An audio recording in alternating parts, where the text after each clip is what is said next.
దేవర movie నుంచి సైఫ్ అలీ ఖాన్ గారి birthday సందర్భంగా వీడియో కంటెంట్ ని అదే గ్లిమ్స్ వీడియోని అయితే రిలీజ్ చేశారు కదా. కంటెంట్ అయితే బాగుంది. బైరా అదే సైఫ్ అలీ ఖాన్ గారు 2 లుక్స్ లో అయితే కనిపించబోతున్నారు. ఫస్ట్ లుక్ అంటే నాకు సెకండ్ లుక్ అయితే బాగుంది అనిపించింది. ఇక బ్యాక్గ్రౌండ్ స్కోర్ అయితే ఫస్ట్ టైం విన్నప్పుడు పెద్దగా ఏమీ అనిపించదు, కానీ 3-4 సార్లు వింటే ఆ బ్యాక్గ్రౌండ్ స్కోర్ ని బాగా వింటే భలే ఉంది కదా అనిపిస్తుంది. 53 సెకండ్లు ఉన్న ఈ కంటెంట్ లో కొన్ని మంచి డీటెయిల్స్ అయితే ఉన్నాయి. పెద్దగా ఏమీ లేవు, కానీ కొన్ని మంచి డీటెయిల్స్ అయితే ఉన్నాయి. ఖచ్చితంగా మీరు వాటిని గమనించి ఉండరు. మరి ఆ డీటెయిల్స్ ఏంటో ఏ మాత్రం లేట్ చేయకుండా తెలుసుకుందాం పదండి. ఫస్ట్ షాట్ లో ఊరిలోని ప్రజలంతా వాళ్ళు దైవంగా నమ్మే దేవత లేదా దేవుడికి దండం పెడుతున్నారు. ఇక్కడ దేవుని దగ్గర బాగా గమనిస్తే 2 వ్యక్తులైతే ఉన్నారు. ఒకరి పూజారి లాగా ఉన్నారు, ఇంకొకరు ఆడ వ్యక్తి. ఆమె ఎవరనేది మనకి టీజర్ ట్రైలర్ లో చూపిస్తారేమో చూడాలి. ఆమె ఇంపార్టెంట్ వ్యక్తి లాగానే కనిపిస్తుంది. ఇక్కడ బాగా చూస్తే చిన్న పిల్లల నుంచి పెద్ద వాళ్ళ వరకు ప్రతి ఒక్కరు వాళ్ళు దైవంగా కొలిచే దేవుడి దగ్గరికి వచ్చారు. ప్రతి ఒక్కరు వచ్చారంటే 2 కారణాలు ఉండొచ్చు. ఒకటి ఏదైనా పండగ అయ్యుండొచ్చు, లేదా ఏదైనా వాళ్ళకి తీరని కష్టం వచ్చిండొచ్చు. అందుకే ఆ కష్టాన్ని దేవునికి చెప్పుకోవడానికి వచ్చిండొచ్చు. ఆ దేవుడిని చూస్తే అక్కడే వెలిసినట్టుగా బాగా కొత్తగా డిజైన్ చేశారు. బాగుంది అనిపించింది. ఇదే విగ్రహాన్ని మనం రిలీజ్ డేట్ ని రిలీజ్ చేసిన పోస్టర్ లో ఎన్టీఆర్ గారి వెనకాల చూడొచ్చు.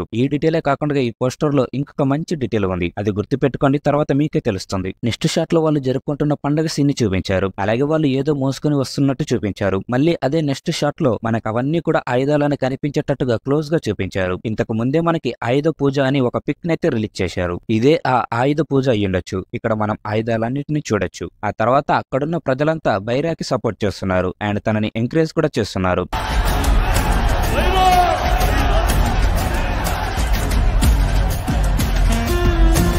అక్కడ జరుగుతున్న కుస్తీ పోటీలో గెలుపు ఓటమే కాదు, బైరా తనతో పోటీ చేసిన ప్రతి ఒక్కరికి కూడా చావుని చూపిస్తున్నాడు. ఇక్కడ మనం షైన్ టామిని గారిని కూడా చూడొచ్చు. తను కూడా బైరాకే సపోర్ట్ చేస్తున్నాడు. మాక్సిమం అక్కడున్న వాళ్ళంతా బైరాకే సపోర్ట్ చేస్తున్నారు, బైరానే ఎంకరేజ్ చేస్తున్నారు. తనతో పాటు పోటీ చేసిన వాళ్ళని అంతర చితకబాదటం చూసి బాధపడుతున్న కొంతమందిని కూడా మనం ఇక్కడ చూడొచ్చు. అసలు బైరా ఇంత క్రూరంగా ఎందుకు చేస్తున్నాడు? దీని గురించి మనకు కొరటాల శివ గారు 1 year బ్యాకే దేవర మూవీ పూజ శర్మలో చెప్పారు. సినిమాలో మనుషుల కంటే మృగాలే ఎక్కువగా ఉంటాయి. భయం అంటే ఏంటో తెలియని మృగాలు.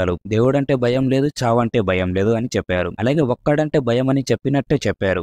ఈ కథలో మనుషుల కంటే ఎక్కువ మృగాలు ఉంటారు. భయం అంటే ఏంటో తెలియని మృగాలు. దేవుడంటే భయం లేదు, చావంటే భయం లేదు, కానీ ఒకే ఒకటంటే భయం వాళ్ళకి. కొరటాల శివ గారి మాటల ప్రకారం మృగం లాంటి మనుషులు బైరా అండ్ తనని ఎంకరేజ్ చేస్తున్న తనతో పాటు ఉన్న మనుషులు. కానీ వాళ్ళకి భయం అంటే ఏంటో చెప్పే దేవర ఎక్కడున్నాడు? అంత క్రౌడ్ లో ఉన్న కొంతమంది అంత జరుగుతున్న సైలెంట్ గా ఉండడానికి కారణం ఏంటి? ఎందుకు ఎదురివ్వడం లేదు? అసలు అక్కడ దేవర ఉన్నాడా లేదా చనిపోయాడా? ఈ మాట నేను ఎందుకన్నానంటే ఈ మూవీలో ఎన్టీఆర్ గారు డ్యూయల్ రోల్ చేస్తున్నారు. ఒకటి తండ్రి రోల్, ఇంకొకటి కొడుకు రోల్. మూవీ టీం అఫీషియల్ గా అనౌన్స్ చేయకపోయినా ఇప్పటి వరకు రిలీజ్ చేసిన పోస్టర్స్ అండ్ సాంగ్స్ చూస్తే తెలుస్తుంది డ్యూయల్ రోల్ అని. దేవర చనిపోయాడని ఎందుకన్నానంటే ఎంగేజ్ లో ఉన్నప్పుడు బైరా దేవరాన్ని చంపేస్తుండొచ్చు. అందుకే బైరాకి ఎదురు చెప్పేవాళ్ళు లేరు కాబట్టి తను ప్రజలతో అలా ప్రవర్తిస్తుండొచ్చు. ఆ తర్వాత దేవర కొడుకు వచ్చి ఏజెడ్ భైరవపై రివెంజ్ తీర్చుకుంటాడేమో తండ్రిని చంపినందుకు. ఎగ్జాంపుల్ కి బాహుబలి, అదిరింది మూవీలో లాగా. ఇక్కడ దేవర ఖచ్చితంగా చనిపోయాడని చెప్పలేం. దేవర చనిపోయాడని అనుకుని సముద్రంలోకి పడేశాక తను ఎక్కడికైనా కొట్టుకుని పోయి బ్రతికుండొచ్చు. అక్కడ తనకి భార్య పిల్లలు ఇది జరిగిండొచ్చు. ఇది నా ఆలోచన మాత్రమే. మూవీలో సేమ్ ఇలాగే ఉంటుందని చెప్పను. ఇప్పటిదాకా రిలీజ్ అయిన పోస్టర్స్ అండ్ కంటెంట్ ద్వారా నాకు అనిపించింది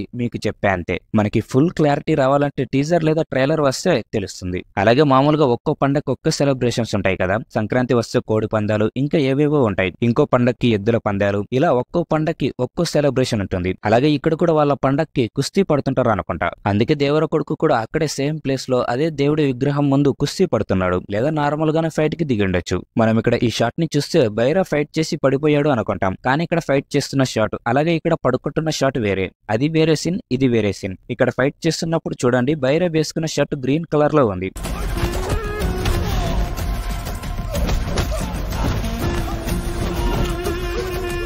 ఇక్కడ ఫైట్ చేసి పడుకుంటున్న షాట్ లో బైరా వేసుకున్న షర్ట్ కలర్ కొద్దిగా ఆరెంజ్ ఎల్లో కలర్ లో ఉంది.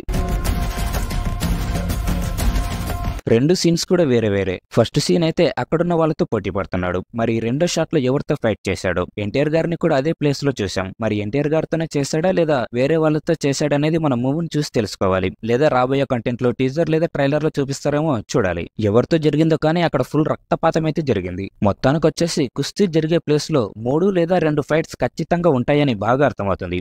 అలాగే త్వరలో ఆయుధ పూజ సాంగ్ రాబోతుంది కదా. ఆ సాంగ్ లో మనకి ఎన్టీఆర్ గారే కాకుండా బైరా కూడా కనిపించే ఛాన్స్ ఉంది. ఎందుకంటే ఎందుకంటే ఇక్కడ బైరా అక్కడున్న వాళ్ళతో పాటు తాను కూడా డాన్స్ చేస్తున్నాడు. మేబీ ఇది ఆయుధ పూజలోని సాంగ్ సీన్ అయ్యుండొచ్చు. సో గైస్, ఇవి నాకు కనిపించిన డీటెయిల్స్ అయితే. ఇవే కాకుండా మీరు కూడా ఇంకేమైనా గమనించారా? కామెంట్ చేయండి. వీడియో 1 మినిట్ కూడా లేదు, దాంట్లో కనిపించిన చిన్న డీటెయిల్స్ ఇవి. మనకి టీజర్ కానీ ట్రైలర్ కానీ వస్తే చాలా డీటెయిల్స్ అండ్ చాలా విషయాల గురించి మాట్లాడుకోవచ్చు. ఈ వీడియోని చేయడానికి చాలా కష్టపడ్డా. ఈ కష్టానికి ఫలితంగా మీకు వీడియో నచ్చితే ప్లీజ్ ప్రతి ఒక్కరు కూడా లైక్ చేయండి. మీరు లైక్ చేస్తేనే ఇలాంటి వీడియోస్ ని మీ ముందుకు తేగలను. ప్లీజ్ ప్రతి ఒక్కరు కూడా లైక్ చేయండి. మీకు నచ్చితే తప్పకుండా లైక్ చేయండి. అండ్ ఇలాంటి వీడియోస్ మన ఛానల్లో వస్తూనే ఉంటాయి. మరి అలాంటి వీడియోస్ మిస్ అవ్వకూడదు అనుకుంటే ఇప్పుడే మన ఛానల్ ని సబ్స్క్రైబ్ చేసుకుని పక్కనే ఉన్న గంటను కూడా కొట్టి ఆల్ అయితే పెట్టుకోండి. అప్పుడే నేను పెట్టే ప్రతి వీడియో కూడా మీకు నోటిఫికేషన్ అయితే వస్తుంది. వీడియోని చివరి వరకు చూసినందుకు ప్రతి ఒక్కరికి కూడా థాంక్స్. Love you. మళ్ళీ మంచి వీడియోతో మళ్ళీ కలుద్దాం.